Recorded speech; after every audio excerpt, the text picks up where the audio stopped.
Hello everyone, আসসালামু আলাইকুম। চলে আসলাম আরেকটা নতুন ভিডিও নিয়ে। তোমরা তো দেখতেই পাচ্ছ। আর আজকের ভিডিওটা হচ্ছে টগি ফান ওয়ার্ল্ডের। অনেক দিন হচ্ছে যে কোথাও যাওয়া হচ্ছে না। আর এটা হচ্ছিল মোটামুটি অনেক আগের ভিডিও, দেখে বুঝতে পারতেছে আলিশবা অনেক ছোট ছিল। তো আমরা প্রথমে এই টগি ফান ওয়ার্ল্ডের হচ্ছে যে গেট দিয়ে ঢুকলাম। তারপর ভাবলাম যে না, মার্কেটটা ঘুরে দেন হচ্ছে যে যাই। মার্কেটটা একটু হচ্ছে যে কাজ ছিল এই তো। আর এই যে শেষমেশ হচ্ছে যে চলে আসলাম ফান ওয়ার্ল্ডে। আর এখন হচ্ছে যে ঢুকার পালা। মোটামুটি ওই দিন বেশ ভালোই ভিড় ছিল, যেহেতু ডে অফ ছিল। আর হচ্ছে যে বাচ্চাদেরকে নিয়ে মোটামুটি সবাই আসে, যার জন্য অনেক ভিড় ছিল। আর হচ্ছে যে প্রথমেই ঢুকে হচ্ছে যে ঘুরে ঘুরে দেখতেছিলাম, কারণ এটা ছিল আমার ফার্স্ট হচ্ছে যে ফান ওয়ার্ল্ডে যাওয়া। তো আমি হচ্ছে দেখতেছিলাম যে আলিশবাকে হচ্ছে যে কোনটাতে উঠানো যায়।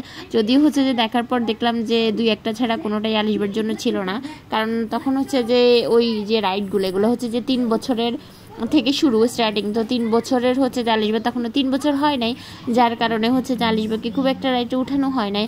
আর এখানে আলিশবা কালারফুল জিনিস দেখে খুব হ্যাপি, ওটাতেই আমার খুব ভালো লাগছে যে অ্যাটলিস্ট আমি ঢুকে ও হ্যাপি হলো। এই তো সামনে যাচ্ছিলাম আর দেখছিলাম, যদিও হচ্ছে যে এটা তো আমার ফার্স্ট টাইম, তো এটা তো হচ্ছে যে খুব একটা আমি অভিজ্ঞতা ছিলাম না যে কোথায় কি আছে। তারপর দেখতেছিলাম আর ঘুরে ঘুরে দেখতে দেখতে এক একটা ফ্লোরে এক একটা জিনিস। আর এই যে বাচ্চাদের জন্য, তো আমার মেয়ে 3 বছর হয় নাই দেখে অনেকগুলো রাইডে হচ্ছে যে আমি চড়াইতে পারি নাই। তবে আমি সবগুলোতে গিয়ে গিয়ে বারবার জিজ্ঞেস করছিলাম যে এটাতে হবে কিনা, ওইটাতে হবে কিনা। ও হচ্ছে যে এই ঘোড়াটা হচ্ছে যে ওর জন্য ঠিক ছিল, এই ঘোড়াটাতে ও উঠতে পারছে, কারণ এই ঘোড়াতে হচ্ছে যে 3 বছর ছাড়াও অ্যাটলিস্ট উঠা যায়।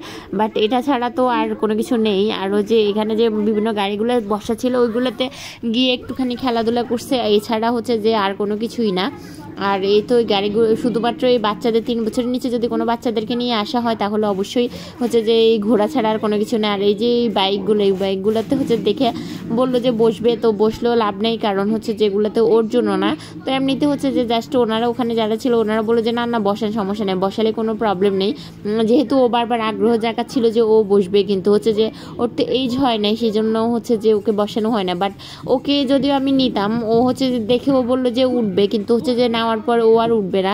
একটু রাইডটা চালু করলে ও হচ্ছে যে নেমে যায়, কিন্তু কথা হচ্ছে যে রাইডটা চালু করে নেমে যাওয়া, ও কান্নাকাটি করলে তো রাইড অফ করা হবে না, যার জন্য ওকে আরও উঠানো হয় না। আর এখানে যে আরেকজন হচ্ছে যে খেলতেছে আর আমি দেখতেছিলাম, দেখে ভাবলাম যে একটু ভিডিও করি।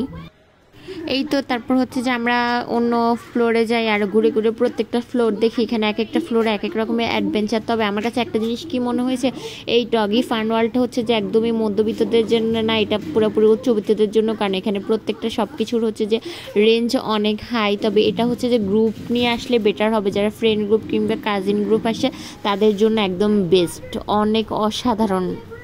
এইটা অনেকটাই অ্যাডভেঞ্চার গেমিং টাইপের হচ্ছে যে যারা যারা গেম খেলতে পছন্দ করে, বিভিন্ন অ্যাডভেঞ্চার করতে পছন্দ করে, তাদের জন্য এটা একদম বেস্ট। আসে ঘুরে যেতে পারেন।